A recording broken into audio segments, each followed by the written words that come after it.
22 major अरकानास होते हैं जो हमारी लाइफ के सबसे बड़े इवेंट्स को डिसाइड करते हैं, जो काइंड ऑफ फिक्स्ड होते हैं। डायरेक्शन करता है, और व्हील मतलब जीवन चलने का, चलते रहो, और जस्टिस मतलब फेयर। अब देखिए डेथ का कार्ड है। अब डेथ क्या होता है? सूरज से ये रास्ता आ रहा है, कमिंग बैक भी रिप्रेजेंट करता है। अब next is wheel of Fortune. Again देखिए व्हील क्या करता है? डायरेक्शन करता है, और व्हील मतलब जीवन चलने का, चलते रहो, सुबह शाम। तो इट टॉक्स अबाउट मूवमेंट, ठीक है। और ये कार्ड कहीं स्पीड की बात करता है, बहुत तेजी से आगे बढ़ने की बात करता है, चेंजेस की भी बात करता है। एंड जिस डायरेक्शन में हम चाहते हैं उस डायरेक्शन में बहुत तेजी से आगे बढ़ने की बात करता है। अब ये आपकी फिजिकल लेवल पे ट्रैवल हो सकती है, भाई आप ट्रैवल कर रहे हैं। अच्छा, व्हीकल भी हो सकता है, क्योंकि व्हील कहीं व्हीकल का भी पार्ट है। मेंटल इमोशनली आप स्टक हैं, आप आगे बढ़ सकते हैं। दूसरी मजे की बात आप देखें कि व्हील के ऊपर स्फिनिक्स बैठा हुआ है, और यहाँ पे भी एनिमल है। तो अभी थोड़ी देर में जब ये व्हील चलेगा ना, ये ऊपर वाला नीचे आ जाएगा, नीचे वाला ऊपर चला जाएगा। ठीक है। तो ये कार्ड ये भी कहता है कि आज अगर आप बहुत ऊपर हैं तो कल आप नीचे आएंगे। So life is a circle, तो बहुत ईगो ना रखें। ये कार्मा का भी कार्ड है। तो जो ऊपर है वो नीचे है, जो नीचे है वो ऊपर है, तो anything can happen. Life is unpredictable.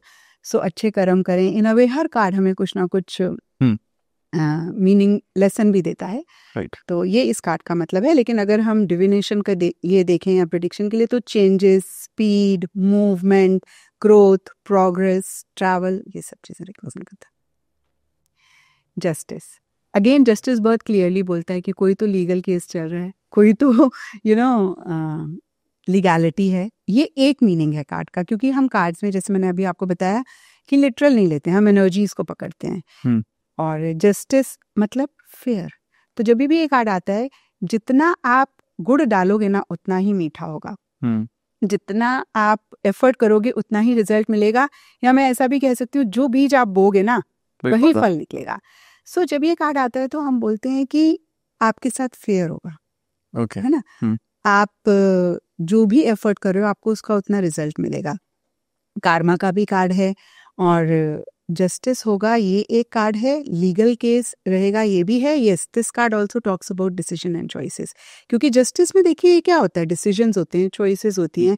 अब यहाँ पे तराजू है। तराजू मतलब बैलेंस में करना, बहुत बैलेंस में, है ना। तलवार है। तलवार मतलब हर चीज के प्रोज एंड कॉन्स को वे करके ही डिसीजन देंगे। ये डबल एजेड तलवार है, ठीक है। तो ये कार्ड कहीं लॉजिकली चीजों को डील करने की बात करता है, क्योंकि जब भी आप जस्टिस करते हैं या जज होते हैं, जो भी होते हैं, वो इमोशनल होके डिसीजन और चॉइस नहीं ले सकते।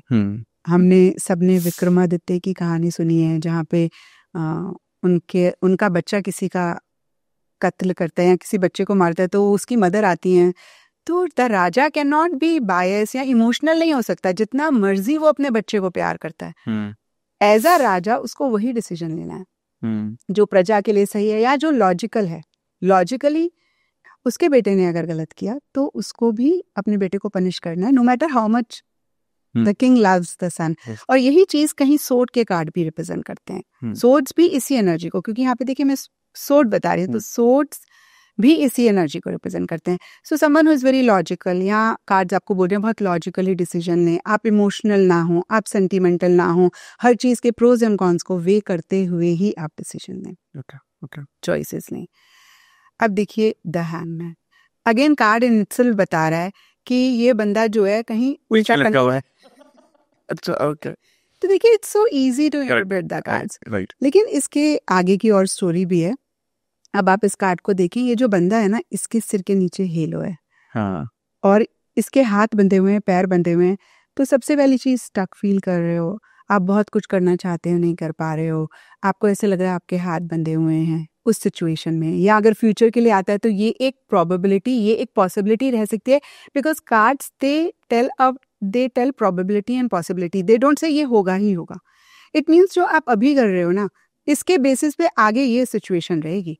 तो if you don't want this, change current energy, change current action initiatives, change current thought process, belief systems, and future will change. उसके बाद सन आ जाएगा तो आपको वो चीज मिल जाएगी जो आप चाहते हो। अब देखिए ये कार्ड कहता है कि ये इंसान कॉम्प्रोमाइजेस कर रहा है, एडजस्टमेंट्स कर रहा है, बट क्योंकि यहाँ पे हेलो है तो बहुत विलिंगली, बहुत खुश होके कर रहा है, खुश होके कर रहा है। अच्छा ओके, है ना। तो जब भी ये कार्ड आता है मैं ये कहती हूँ कि विलिंगली आप कॉम्प्रोमाइजेस कर रहे हो। कॉम्प्रोमाइजेस करना बहुत जरूरी भी है टाइम्स, लेकिन आप खुद को ना कॉम्प्रोमाइज करें, आप एक बैलेंस जरूर रखें। तो ये कार्ड का अगर हम प्रिडिक्शन के पॉइंट ऑफ व्यू से मीनिंग देखें, अभी आपको चीज़ नहीं मिलेगी, वेटिंग एंड अलाउइंग का टाइम है, अभी थोड़ा सा आप सब्र रखें, पेशेंस रखें। ओके। अब देखिए डेथ का कार्ड है। अब डेथ क्या होता है अगर मैं आपसे पूछूं? एंडिंग बस। बट क्या होता है कि हर एंडिंग ना एक नई बिगनिंग लेकर आती है। हाँ ओके। तो डेथ के कार्ड को देखकर ना लोग नॉर्मली बड़ा डर जाते हैं, तो डेथ के कार्ड से डरना नहीं है। डेथ का कार्ड सिर्फ ये बोल रहा है कि इस चीज को लेट गो कर दो भाई, इसमें कुछ रिजल्ट नहीं है। And trust me, at times letting go is a way to let it in. कभी कभी जब हम डिटैच हो जाते हैं, आपने देखा होगा आपकी कोई चीज खो गई, आप उसे ढूंढे जा रहे हैं, मेरे साथ तो बहुत होता है। एंड द मोमेंट मैं सोचती हूँ यार अब नहीं मिलेगी, मैं उसको ऑल्टरनेट ले लेती हूँ, उसी दिन वो मिल जाती है। हम सब ने कभी ना कभी एक्सपीरियंस किया है। So this card gives a message, यार मत क्लिंग ऑन करो, लेट गो कर दो। So death talks about ending and beginning, पर एंडिंग नहीं है, एंडिंग बहुत ब्यूटीफुल एक नई बिगनिंग लेकर आ रही है। आप इसमें देखिए, यहाँ पे सन है, सन नई बिगनिंग की बात करता है। जब सुबह सूरज आता है तो एक नई बिगनिंग होती है। अब देखिए यहाँ पे ना डिफरेंट लोग हैं। राजा है, वो ऐसे खड़ा हुआ है, so the raja is not willing to accept death, उसकी ईगो है। और यहाँ पर आप देखिए बच्चा है, बच्चा हाथ जोड़ के बैठा है। तो बोलते हैं बच्चों में ईगो नहीं होती, वो बड़ी जल्दी एक्सेप्ट कर लेते हैं डेथ को, और तभी उनकी लाइफ इजी भी होती है। अच्छा, जो यहाँ पे फीमेल है वो आधी सी है, तो फीमेल्स में फिर भी ईगो कम होती है, वो फिर भी आधा अधूरा एक्सेप्ट कर लेती हैं। तो यहाँ पर मैसेज यही है कि just be in the hold करके, मतलब कुछ गोइंग विद द फ्लो वाली एनर्जीज। अगर हम प्रिडिक्शन के पॉइंट ऑफ व्यू से देखें तो ये अभी नहीं बनेगा, इसको एंड कर दो या ये एंड हो जाएगा। और अगेन मैं कहूंगी कि आप डरे ना, बिकॉज ये एंडिंग को जैसे ही आप एक्सेप्ट करेंगे वैसे ही बहुत ही ब्यूटीफुल नई चीजें आपकी लाइफ में आना चाह रही हैं, and you will make way for them. Okay, amazing. अच्छा, टेम्परेंस बैलेंस की बात करता है। आप देखें सबसे पहले तो यहाँ पे एंजल है, है ना, तो बहुत ही एक पीसफुल कामिंग एनर्जीज की बात करता है। जब भी एक कार्ड आता है रीडिंग में, हम ये कहते हैं अभी इस पॉइंट ऑफ टाइम पे ना पीस और रिलैक्सेशन आपके लिए इंपॉर्टेंट है। Relaxation is not the exact word, मतलब आप हाई तौबा नहीं कर रहे हो चीजों को लेकर, आपके मन में ये नहीं है, जैसे हमने मैजिशियन के कार्ड में देखा, वो एग्रेशन नहीं है कि हाँ मुझे करना है। अभी आपके लिए सबसे ज्यादा प्रायोरिटी है पीस, सुकून। अच्छा, गाइडिंग एंजल्स आपके पास है, आपको सपोर्ट कर रहे हैं। देन यहाँ पे 2 कप्स हैं, और ये जो लेडी है वो ऐसे मिक्स कर रही है। तो integration, combining 2 things, collaboration, yes. देखिए ना कितने अच्छे से आप इसको रीड कर पा रहे हैं, I am feeling so happy. तो collaboration, you are a good teacher, thank you. अच्छा, यूनियन हो गया। हाँ, अगर ये कोई लड़की या लड़का मुझसे पूछेगा रिलेशनशिप के लिए, तो मैं बोलूँगी yes, union is possible, reconciliation is possible. इसका एक पैर पानी में है और एक अर्थ में है, तो बैलेंस मेंटेन कर रहे हैं। अच्छा, अगर आप ऐसे कुछ कर रहे हो तो आपको बहुत ज़बरदस्त कंसंट्रेशन भी चाहिए, तो फोकस्ड है ना, फोकस्ड है, कंसंट्रेशन की ज़रूरत है, मॉडरेट। मतलब ये कार्ड कहता है कि आप अपना एक्शन करो, रिजल्ट अभी आप मत एक्सपेक्ट करो। जैसे जब आप केक बनाते हैं, आपने सब कुछ बैटर मिक्स करके अवन में रख दिया, अब उसको 30 मिनट्स या 45 मिनट्स लगेंगे। अब अगर आप बार बार उसको खोल कर उसमें चेक करेंगे ना, तो केक खराब हो जाएगा। बट अगर 30 मिनट्स में एक आध बारी आपने सिर्फ चेक किया और आपने उसे पढ़े रहने, तो केक आपका बड़ा अच्छा बनेगा। तो ये कार्ड भी कहीं थोड़ा सा सब्र, थोड़ी सी लीप ऑफ फेथ तो नहीं मैं कहूंगी, क्योंकि leap of faith is taking this further steps.